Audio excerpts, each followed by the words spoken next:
All right. I believe we are live. I'm live with my friend Bill Vanderbush in Florida, Celebration, Florida. He pastors a church there. So he can tell you more about that here in a minute. But I just wanted to welcome you to Sozo Talk Radio. My name is Daniel Lovett, host of Sozo Talk Radio, along with some co-hosts. My wife just actually did an episode with me about dreams and visions. But Bill, thanks for joining me. Thanks, Daniel. Good to be with you today, man.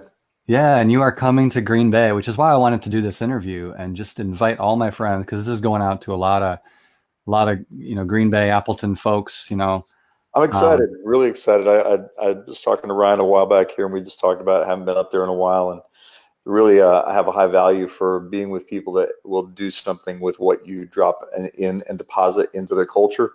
And mhm. Green Bay is that. So, really, really excited about being back there. We've got some fresh revelation I want to bring. We're going to talk about the new covenant. We're going to talk about what God is doing in the church today. We see some really amazing things happening as God is bringing about just some fresh revelation of what it looks like to do church in under the culture of a new Reformation. So Mhm. it's producing some amazing life around the nation. So excited to bring it to Green Bay. It'll be a lot of fun. We're going to do some. I don't know. We'll see God show up and crash in on the place as He always does. He's super faithful about that. Yeah, God is faithful. I'm bringing a couple friends with me, so Mm-hmm. we were talking about it last night. Getting excited about it, like I am. It Oh, should be great worship too. Elevation worship team is just always. excellent, Yeah. excellent, and they're very sensitive to Holy Spirit. And if they get a word from the Lord about it, about some message the Lord wants to bring, they'll highlight that. They'll Mm-hmm. bring it up. They did that last Sunday, and it was very apropos to me. About like letting go of what you need to let go of to receive the love.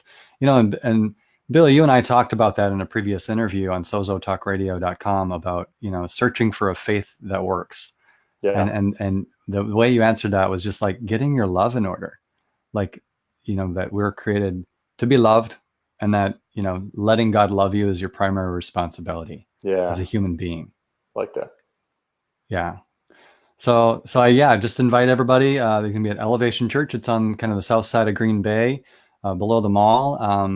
If you haven't been there yet, check it out. elevationchurchwi.com, I believe, or you can go to facebook.com/elevationchurchwi Mm-hmm.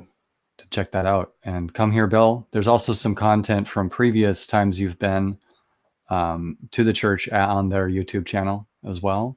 But yeah, tell people like why they should come.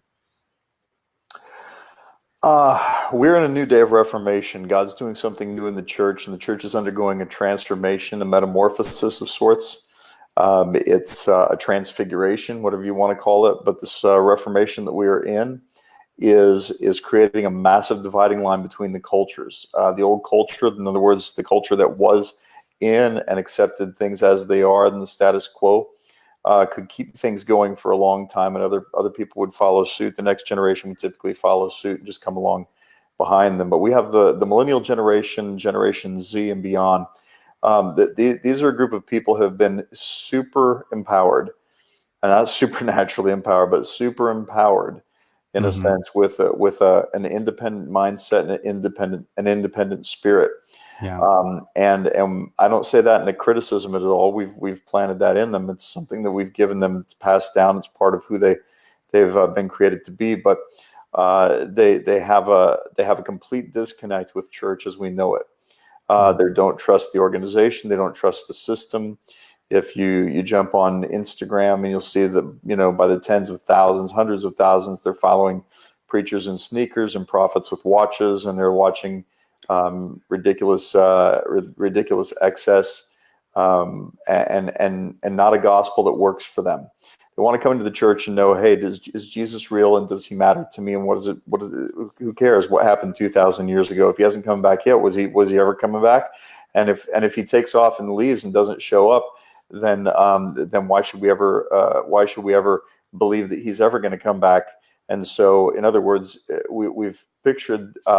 We've given him a picture of an absent God waiting for us in a heaven beyond death. And what this new Reformation is revealing is that God is in union with us. He Mm-hmm. has made His home to be within us. that he's not just perceived just through the observation of just our natural senses, although you can perceive him that way, but that's not the way that he comes about. He is perceived by his presence, by his power, by his love and his anointing in our life. That the reality that they'll know that we are Christians by the love that we have one for another has got to be a non-negotiable. Love is the strongest message that you can preach these days.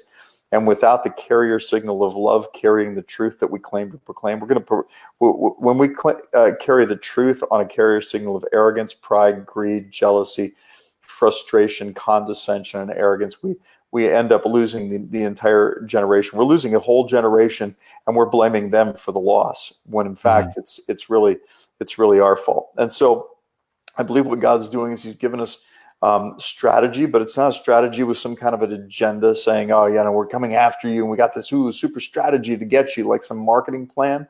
This next generation is used to being marketed to, and they think faster than we do. And so you can only apprehend this next generation purely by a move of the Spirit and the power of God. Paul said the kingdom of God is not in word, it is in power. And these days, people just love to criticize without any display or demonstration of power. I think thinking of Elijah up on Mount Carmel, and he's like criticizing and cutting down the prophets of Baal. He's taunting them, he's telling them, "Hey, your God's in the bathroom. He's on vacation, all that stuff." You know why he could do that? Because he was about to bring fire. And I hear a whole lot of criticism with no fire behind it, and criticism that has no fire behind it is just pure religious shallowness. And these young people are looking for the fire of God. They're looking for the power of God. They're looking for the authentic presence of the Lord. And that's not going to come from us just getting out and saying good lines, good ideas, and coming up with some good ministry strategies to try to reach them. Without the fire of the Holy Spirit, everything we say is shallow. So why should people come out this weekend? Because we serve a God who's alive. He's within us, united with us. He's not separate from us. And he is a God of a consuming fire. And the fire of his power and his presence is just showing up wherever he's welcomed these days. So he's transcending our marketing strategies. He's transcending all of our ideologies of how he should show up. And he's showing up in unexpected, amazing ways. But it really comes with a fresh revelation of this thing called the new covenant, that union that we have with him, and that we are the fireplace that God has chosen to burn with him. And we just point that heat in a particular direction, and then we bring it. And from that place, you can get up and you can say bold things. Without the fire of God, you got to be super timid about everything you say, because you never know whose toes you're going to step on. But with the fire of God comes the consuming love of God. And when love goes before you, then you're concerned about relationship. You really want to relate to people. You want to understand people. And ministering to people from a place of relationship is super important. Because then from a place of relationship, you can say things you wouldn't be able to say otherwise. And so, no more of this like lobbing these bombs on social media and then turning around, walking away, setting a fire, and then just turning around, walking away. It's something we steward and we carry.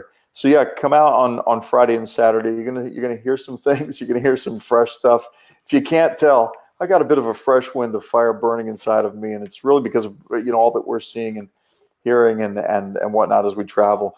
Green Bay's family, Elevation's family to us. Ryan and Hope are just some of the dearest friends we have, and we count them to be family. And so when God's doing something in our lives, we definitely want to share it with people and where we consider to be a home base. Yeah, absolutely. At Elevation, it's a church that's friendly to the awakening. That's how I've described it. And interestingly, the first person I ever met at Elevation was you, Bill. I remember that. Yeah, I walked in the door, my first time ever stepping through, into an Elevation, and there was Bill Vanderbush, and got a good hug and just a great new friendship, out of it. So appreciate that, brother. So I thank you for that. And and speaking of union, one of the first messages I ever listened to by you was about that John 14:20 you were highlighting in that talk. In that day, you will know that I am in the Father, and the Father's in me, and I am in you. Come on. And then it just teases it out through the whole passage there, John 14 through 17, about, in 17 in particular, and praying for our oneness with God, partakers of divine nature, and with each other in union.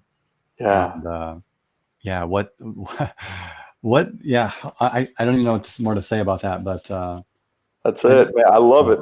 I'm so happy when people can repeat this stuff.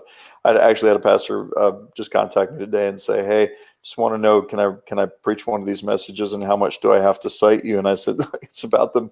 Yeah, I got it from the same source that's living inside of you. So right. it's really all about getting the message out there. The message of union is not a new one. It's just an old one that we've lost and Hmm. are recovering." John 14:20. I think I've quoted that in every time I've preached in the last maybe seven or 8 years. Yeah, But yeah, it just yeah, grips me. it's interesting. Even 20 years ago in Bible college, it was those ideas that were the Lord was even highlighting to me Mm-hmm. then, that this is for this time. I really believe this is a key to the next Yeah. great awakening. Is John 14:20 Yes. and John 17, Yes. and about our union with Him, our Yes. mystical union, Mm. intimate union. Yeah. Our intimacy, that Jesus could not have brought us up higher or closer to Himself. I like to say, That's so good. right into the Holy of Holies, right into the heart Yeah. of Papa God. He withholds no good thing from His beloved, and we're His beloved. That's He awesome. created us to be loved, beloved. So It's so good. Tracy and I yeah, just finished writing a book on marriage called "The Four People That You Marry," and it speaks a lot to that. It speaks a lot to the fact that marriage is a picture of that union with us and God and a yes, relationship between us. So yeah. And yeah. Ephesians 5 Hmm. about Paul, when he writes, he says, he's speaking Yeah. about husbands and wives, and he says, but really, I'm speaking I'm about actually talking about Christ. Christ in the church. Christ Yeah. in the church, and just like, wow, that Yeah. marriage is actually a picture of something bigger. And so Yeah. that's why it's so disastrous to see marriages fail. Right. And, my friend and I were talking the other night, um, um,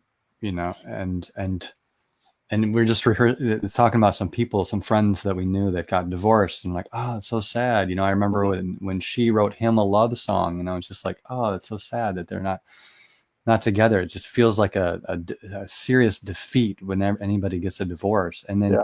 then we triumph those who like, oh, you've been married for 18 years, or 40 something, and everybody claps, 50 years. Wow. Like this, we should celebrate that because, Hmm. and how, I'd love to hear your advice about, you know, tips on deepening your love, like falling in love with your wife again, kind of thing. Falling in My love with friend, the same person more than once in a lifetime. That's the quest, isn't it? yes, Yeah. yes. And so my friend and I were talking about that, and he said something. He said, if you're ever tempted to think that the grass is greener on the other side of the fence, maybe it's time to start watering your side of the fence. Yeah. Like, Yeah. Tend your own lawn. that's a Uh, really good line. well, God has sovereignly designed a world in which we get to experience the power of personal responsibility.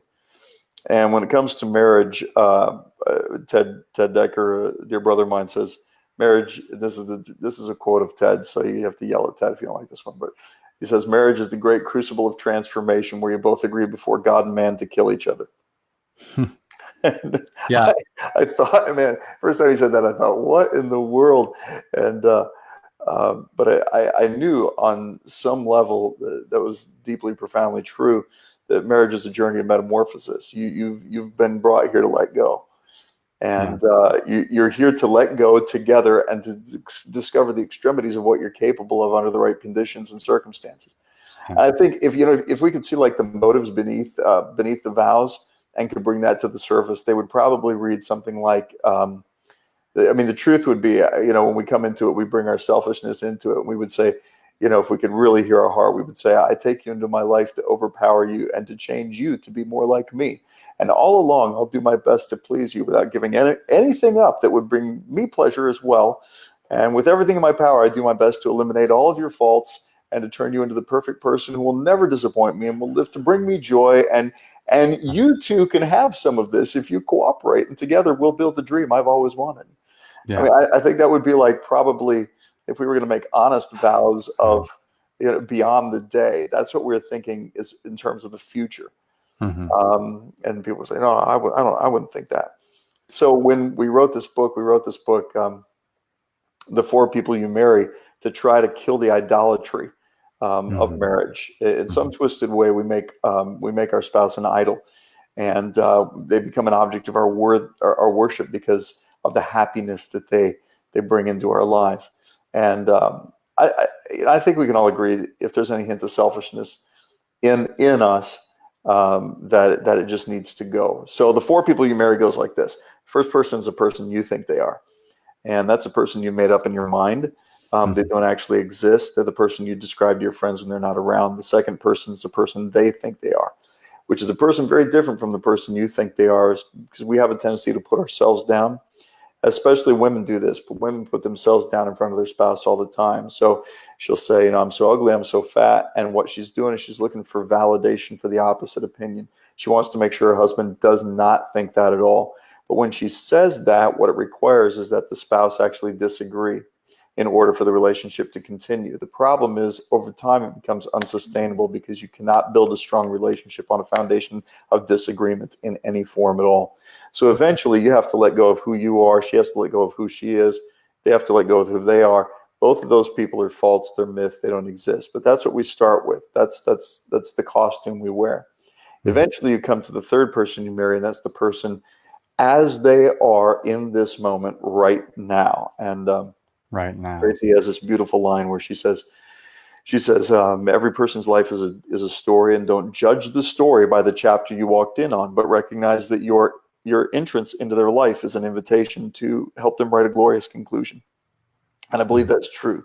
You step into a person's life, and now you're stepping into their story. You're not stepping into their perfection. You're stepping into a life filled with baggage and issues and mistakes and hidden things beneath the surface that have yet to come out.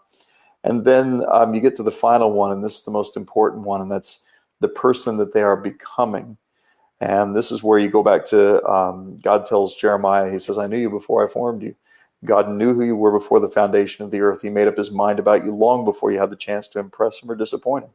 So from that vantage point, you go, okay, God, if this person will journey with me, and I'll journey with them, and we can journey together, then I'm going to help them write that conclusion. I'm going to help them come to that glorious conclusion that you've known from before the foundation of the world. And I'm going to surrender to be vulnerable and let them help me as well. Yeah. You begin to realize in that journey together,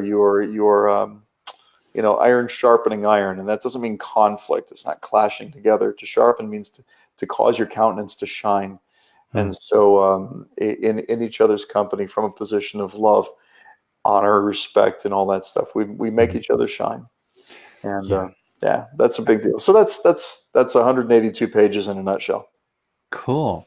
And even as you were talking about that, I was thinking about just friends that I have, and how what you're saying relates to just friendship. Like I realized because my friend went through a radical shift recently. He changed a lot, Hmm. and some people were like, oh, it's like I guess when people get saved, they receive Christ, they change drastically. They lose some friends, and they're like, who are you now? And I was kind of asking that about my friend, but I realized something. I realized that my friendship with him had been a reflection of myself. Like I was Hmm. loving myself through him because he would listen to me, or like, Right. or whatever, like and I wasn't getting to know the real him as he Yeah. is in this moment. And then once the change happened, I'm like, I had a choice to make, and I made that choice. Like, I'm gonna love my friend as he is right now in this moment. Just There be you real, go. be yourself, be who you are. And God would say the same thing to us. In fact, he has said that to me. He Yeah. says, Daniel, just be yourself. I'm gonna be me, you be you, and we're gonna just relate. And Yeah. A healthy relationship will kill the narcissist in you. yeah, yeah. And the Lord really confronted me about my selfishness about my wife too, and says, hey, how Mm. are you serving your wife? Yeah. And one thing I learned early on in marriage about that first year when you have the spats and the fights and things, I learned the power of forgiveness. And that's really Hmm. what your book Reckless Grace is about. And for anybody who's interested, Yeah. I did interview Bill on sozotalkradio.com about his book Reckless Grace. Check that out, guys. I happen to have a copy Yeah, right here. cool. And by the way, the study guide is also out now as well. So Yeah. if you really want to do a study that'll take your church to a grace revolution, do it. And I hope you can see what I Yeah. did here with the chaotic waves on one hand and the boat at the And then the peaceful peace. shore on the other, because that's really what grace ultimately brings us, is it brings us through the chaos. Yeah. And that's what I'm describing. Like when we forgave each other, it's like the forgiveness actually works. It actually like healed my heart, and I was like, oh my gosh, we're good, we're better. And we've been doing that ever since, just a life filled with forgiving each other. And like, Yeah. okay, the communication, sometimes it's hard. You have to humble yourself, humility, washing each other's feet. I mean, there was one occasion where I felt like the Lord literally telling me, wash your feet. Because Wow. she was just at a standstill in her mind about, me or whatever the situation was. And so I literally did it. And I like broke down, and she broke down in tears, and it like really it was really powerful. Wow. But yeah, forgiveness, that's what your book's primarily all about. Yeah. Well, it's a radical grace. It's the extension of supernatural grace, from heaven's perspective. It's the last impartation Jesus gave the disciples right after he rose from the dead, and he looks at the disciples and says, "Whoever sins you forgive, they are forgiven. Whoever sins you retain, they are retained." And so this book is a couple hundred pages on. Let's just pretend that that's true. Mm-hmm. So, Absolutely.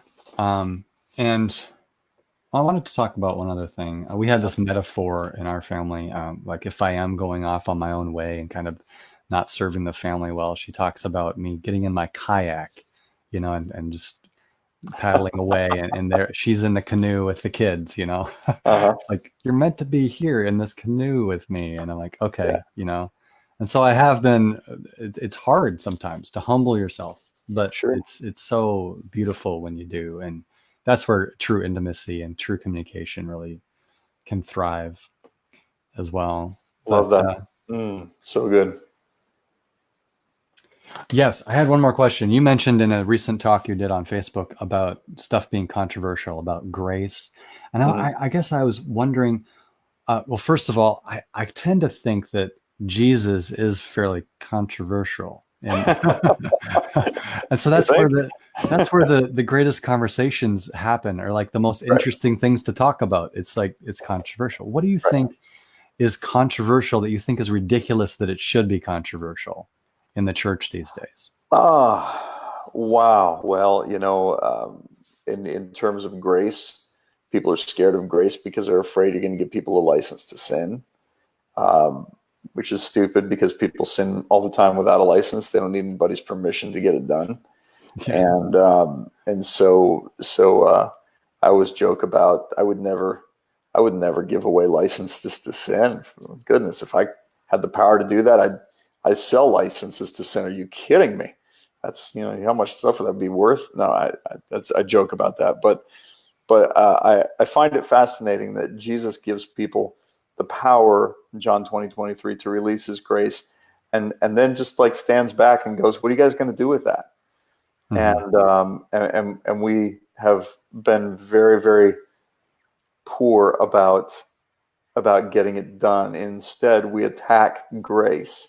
It's like being given a credit card with the power to free people from the bondage of poverty.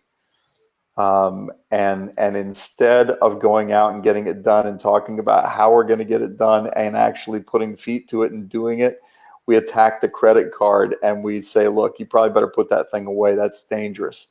And, we're 2,000 years after the cross, we're still attacking the gift and the grace that God's given us that ultimately saved us in the first place.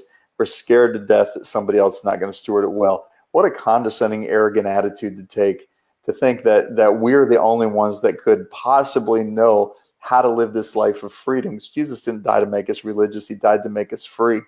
And in that freedom, He's teaching us how to manage it. He's given us the ability to manage our freedom. Yeah. So I tell people all the time, listen, if you go out and you commit some major sin, God's not going to stop you. I mean, if an angel comes down and slaps you on the hand and says, quit it, wow, you'll be like one in a gazillion, you and Paul, And Paul had Jesus himself intervene. But those moments are few and far between. And it's not that God approves what he allows. In his allowance, he gives more grace and provides freedom to teach us how to manage that freedom, walk in that freedom, and teach other people how to walk in that freedom.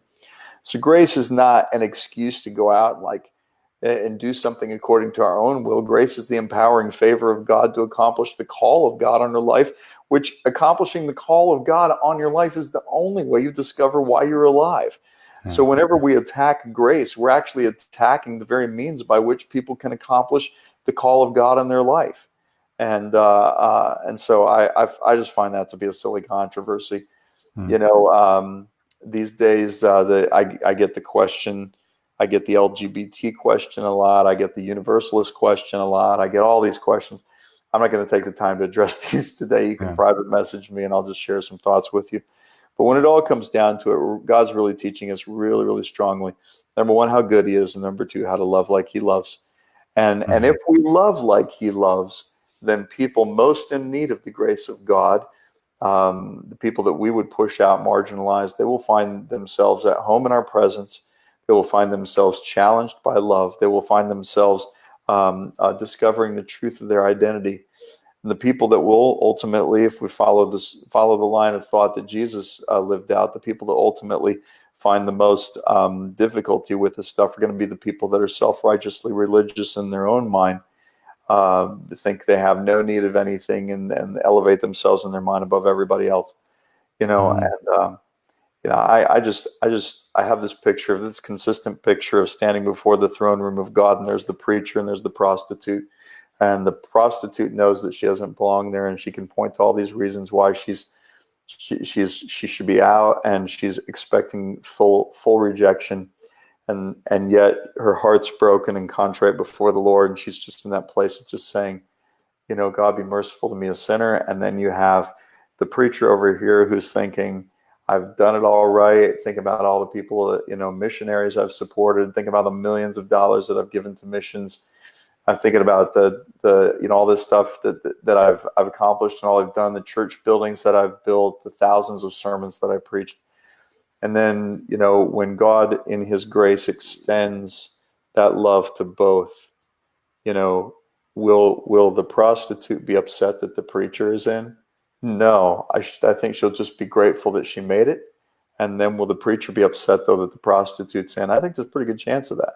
I think there's some people who have in their own mind done it so right and have elevated by their own personal discipline, their lifestyle, their sense of strength, and that they're elevated in their mind beyond other people who just can't seem to get their act together. The people that we all counsel, that we look down upon.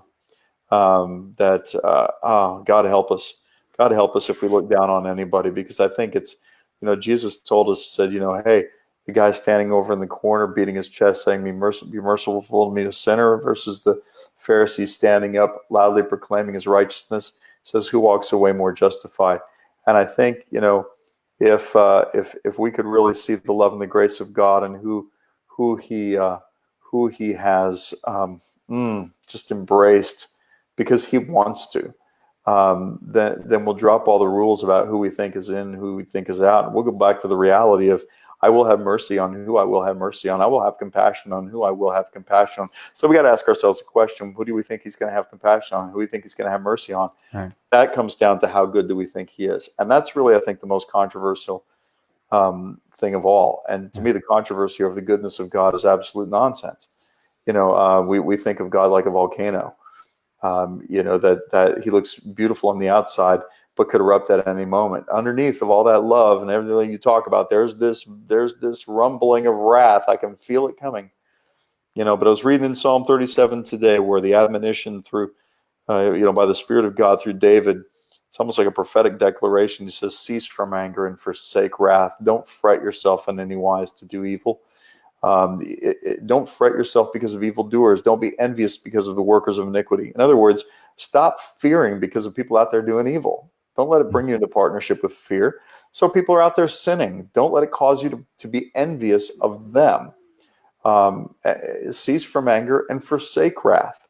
And if we're supposed to be like him, and yet we're supposed to put wrath away from us, how are we supposed to be Christ-like if we put wrath away from us, if we believe wrath is what he's got on the inside of him? So for so long we've carried this wrath mentality, thinking that we're doing the Father's business. We're about the Father's business when we exercise the wrath of God. It makes us feel really good and we chuckle about it. Yeah, I want to be about the Father's business by dropping wrath on people. And what we're doing is we're actually dropping judgment. When we do that, we live under the self-inflicted weight of condemnation that we're giving away to other people. And so I got nothing but grace for people. I do. I mean, I look at the broken and I've got grace for them. I look at the needy and the hurting. I've got grace for them. I look at the lost. I've got grace for them. Now, here's the biggest thing God's teaching me these days is for the religious, the self-righteous religious. I've got grace for them. I really do. Mm-hmm. And the reason I do is when Jesus rises from the dead, his judgments for these people are all prior to the cross. And the cross, he deals with the sin issue and says, Father, forgive them. They know not what they do.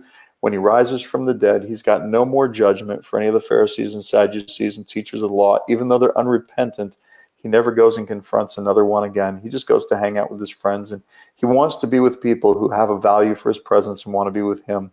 Yeah. And, he has a value for the poor. And so I find myself in good company when I find myself who are poor in spirit. In other words, they know they need more. So I don't know. I go on about this stuff for the next 6 months, but Yeah, and I'd encourage anybody who's in the Green Bay Appleton area, come down to Elevation Church and just on August 16th and 17th at 6:30, make it your plan. Bring some friends. Share this video too, and with them. So yeah, I wanted to thank you for your time, Bill. And yeah, next time maybe we can talk about the tree of life versus the tree of knowledge of good and evil. That's been kind of a theme in my life lately. love that And one. That's a good one. That's good times. yeah, it's something the Lord kind of coached me on before I went to Rainbow Gathering for that. I know we talked about me going to Burning Man because like that was like something that God put on my heart in prayer one Yeah. day, and yeah, well, the Rainbow Gathering is pretty much that, you know. So, Wow. 10,000 hippies gathering in the north woods of Wisconsin. It was a great time. I just went for a full day, you know, just hiked in at like 5:30 in the morning and just talked to everybody the Lord wanted me to talk to. And one guy was, you know, he found out I'm a Christian. He's like, so what do you think of me doing this behavior or that, you know, and what do you think about the LGBT issue, you know, like, and I said, you know what, I'd like to see it for me, it's about God wants it.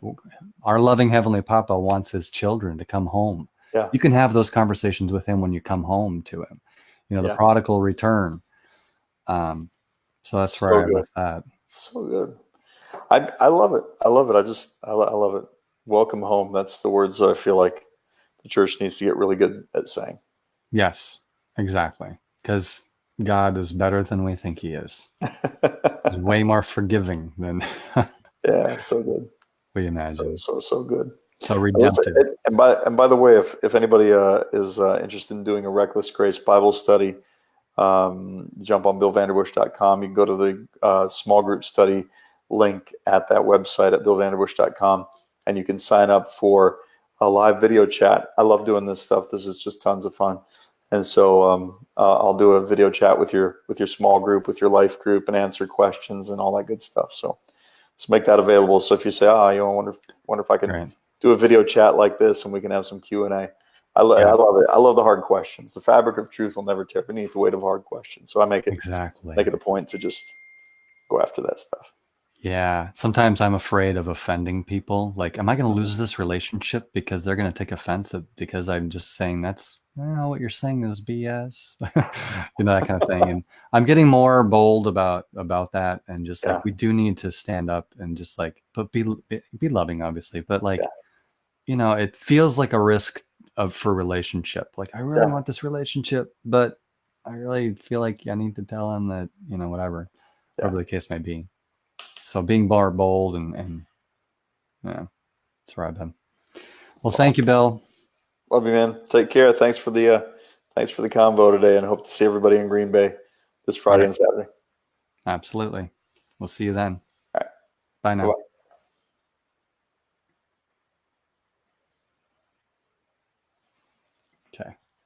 Okay. So I'm ended now. How was that?